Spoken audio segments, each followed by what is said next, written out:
Sahabat Ngobras, ngobrol Alkitab santai. Tadi kita sudah dari rumah Maria di Nazaret. Dia tetanggaan sama Yusuf. Dan kita sekarang ada di atas tempat di mana rumah Yusuf. Jadi mereka tetanggaan, mereka pacaran, mereka ketemuan. Dan akhirnya sekarang di sini dibangun gereja. Pak, apa pesan Tuhan untuk sahabat Ngobras tentang perjalanan kita di Nazaret, di rumah Maria dan di rumah Yusuf hari ini? Ya, kalau rumah Maria tadi kita sudah belajar ya. Tapi Yusuf ini ada hal yang menarik tentang Yusuf. Apa itu? Saudara baca Alkitab cerita tentang Injil, tidak pernah ada satu kali pun lalu Yusuf berkata. Berkatalah Yusuf. Tidak ada. Ya juga ya. Cerita tentang Yusuf itu tanpa ada omongan sama sekali. Hanya cerita apa yang dia lakukan, tapi apa yang dikatakan tidak ada.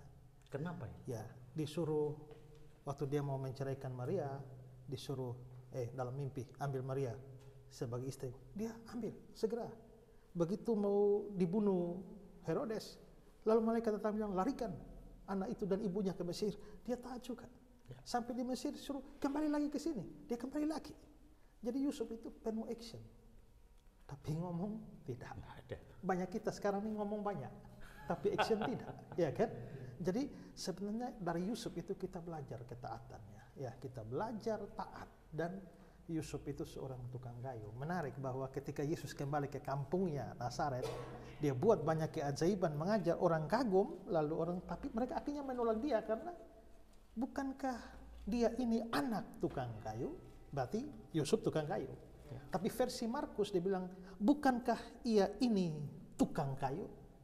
Berarti nanti rupanya Yesus itu meneruskan menjadi tukang kayu. Yusuf kelihatannya mati muda. Karena di acara pesta kawin di Kana, itu acara keluarga. Karena Maria tahu anggur habis.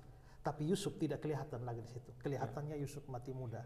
Dan pekerjaan membiayai kehidupan ibunya, ya saudara-saudara Yesus itu, ya Yesus menjadi tukang kayu. Dan karena itulah Yesus dikenal sebagai tukang kayu dari Nazaret. Tapi perjuangan dan pengorbanan Yusuf itu harus. Dia adalah orang yang tidak banyak omong, tapi Tuhan perintahkan ini, mereka ini angkat segera dia taat segera, dan dia taat terus dalam sekian kasus kelahiran Yesus itu dia taat terus, tapi kata-kata tidak. Jadi marilah kita belajar dari Yusuf ini supaya ya kita bukan berarti tidak boleh berkata-kata ya, tapi kata-kata harus sejalan juga dengan tindakan, dan kita teladani ketaatan Yusuf. Dia mau ceraikan, kan juga malu itu ya, malu ya. Tapi kalau memang ada orang tanya, bagaimana mau ceraikan sedangkan Maria bukan istrinya, belum istrinya. Orang Yahudi pernikahan itu 3 tahap. Pertama, dijodohkan pada waktu masih kanak-kanak. Yang kedua, mereka tunangan. Waktu tunangan itu sudah dianggap suami istri. Statusnya sudah suami istri, hanya belum boleh hubungan seks. Nah, yang ketiga, suami istri dan hubungan seks. Nah, Yusuf dan Maria itu ada di nomor 2 ini. Jadi, dia tetap bisa menceraikan, walaupun belum nikah. Tapi tetap itu dia menceraikan. Tapi begitu Tuhan ngomong, dia langsung taat. Ya, jadi ya, ini pengorbanan seorang Yusuf itu harus jadi teladan. Ini menarik Pak. Kita pernah bahas dalam hubungannya ketritunggalan Allah.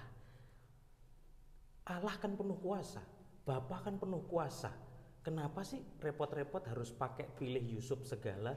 Padahal sebetulnya kalau dia mau taruh benihnya di rahim Maria, toh dia juga belum berhubungan seksual. Kenapa harus ada Yusuf? Nah, ini menarik. Silakan Pak. Penting. Jadi Yesus tuh harus jadi manusia, tapi Yesus itu kan harus jadi raja. Dia tuh kan raja. Walaupun kerajaannya rohani, maka tidak bisa ada raja di luar jalur Daud. Nah, di luar jalur Daud.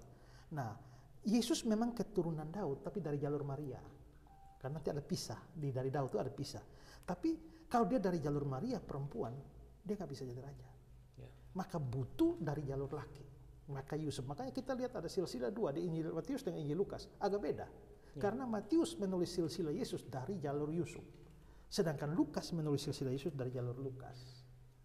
Maria maksudnya.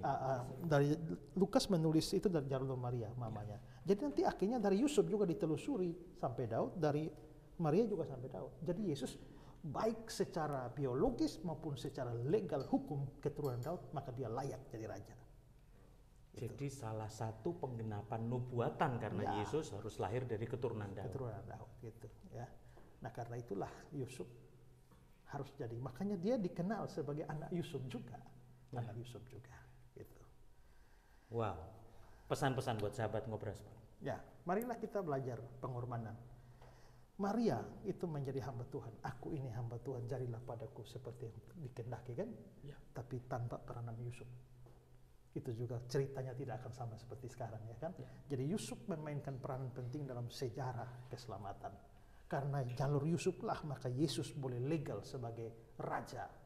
Ya, raja dari jalur Israel. Dan dari Yusuf marilah kita belajar untuk taat itu penuh pengorbanan. Ya, ada orang mau taat Tuhan tapi tidak mau berkorban. Yusuf ini taat dan berkorban banyak hal. Ya, dan dia boleh dikatakan Tuhan pakai dia sampai titik di mana selesai tugasnya. Amin. Tapi tanpa kata-kata. Amin. Itu bagus. Sahabat Ngobras, mungkin Anda berpikir pelayanan saya kecil, cuman guru sekolah minggu. Saya cuman pendoa, nggak kelihatan, nggak seperti worship leader atau pengkhotbah yang hebat. Mungkin pelayanan saya cuman nata kursi, masang speakernya, atau melayani yang nggak kelihatan. Seperti Yusuf, apapun yang kita kerjakan, ketika kita setia dengan perkara kecil, Tuhan akan percayakan perkara yang besar. Dan bahkan menciptakan menjadi bagian dari sejarah yang besar. Tuhan Yesus memberkati. Ya. Ayo foto grup di sini. Ya. Foto grup.